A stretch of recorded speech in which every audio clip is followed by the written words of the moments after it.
Luxury കാറായ Bugatti അല്ലെങ്കിൽ sports കാറായ ബുഗാട്ടിയെ എല്ലാവർക്കും അറിയാം. എന്നാൽ തകർച്ചയിൽ നിന്ന് എഴുന്നേറ്റ് വന്ന ബുഗാട്ടിയെ എത്ര പേർക്കറിയാം? 1909 ഫ്രാൻസിൽ ഒരാൾ തന്റെ സ്വപ്നം കൊണ്ട് ഒരു കാറ് കമ്പനി തുടങ്ങുകയാണ്. അയാളുടെ പേരായിരുന്നു എറ്റോറെ ബുഗാട്ടി. നല്ല രൂപവും അതിശയ വേഗതയും ചേർന്ന കാറുകളായിരുന്നു അദ്ദേഹത്തിന്റെ കാഴ്ചപ്പാട്. ബുഗാട്ടിയുടെ ടൈപ്പ് 35 എന്ന കാറ് അക്കാലത്ത് വൃത്തിയുള്ള രൂപത്തിന് ചാമ്പ്യൻഷിപ്പുകളിലെ വിജയം കൊണ്ട് പ്രശസ്തമാവുന്നു. ഒരുപാട് വിജയങ്ങൾ, പേരുകൾ, ആത്മാഭിമാനങ്ങൾ എല്ലാം ബുഗാട്ടിക്കുണ്ട്. പക്ഷെ രണ്ടാം ലോക മഹായുദ്ധം വന്ന സമയത്ത് ഇതെല്ലാം മാറിമറിച്ചു. ബുഗാട്ടിയുടെ കെട്ടിടങ്ങൾ കാറ്റുപോലെ തകർക്കപ്പെട്ടു. കമ്പനിയുടെ ഉത്സാഹം കുറഞ്ഞു, പണം കുറയുകയും ചെയ്തു.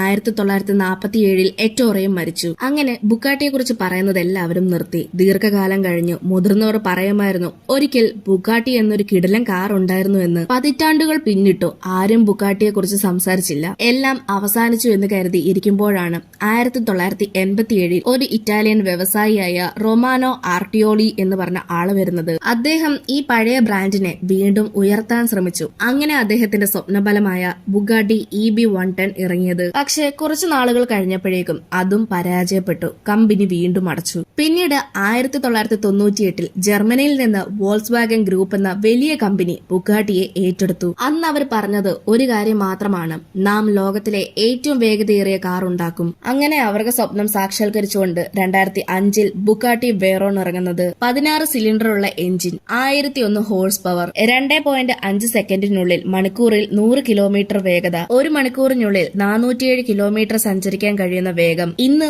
ബുഗാട്ടി എന്നത് വെറുമൊരു കാറല്ല, അതൊരു സാഹസത്തിന്റെ നാമമാണ്. സ്വപ്നങ്ങൾക്കായി എത്ര തവണയും പുനർജനനം സാധ്യമാണ് എന്നതിന്റെ തെളിവ്. നിങ്ങൾക്ക് ഏറ്റവും ഇഷ്ടമുള്ള ബുഗാട്ടി കാർ ഏതാണെന്നുള്ളത് കമന്റ് ചെയ്യും. ഇതുപോലെയുള്ള കൂടുതൽ വീഡിയോയ്ക്കായി ചാനൽ സബ്സ്ക്രൈബ് ചെയ്യാനും ഇൻസ്റ്റഗ്രാമിൽ ഫോളോ ചെയ്യാനും മറക്കില്ല.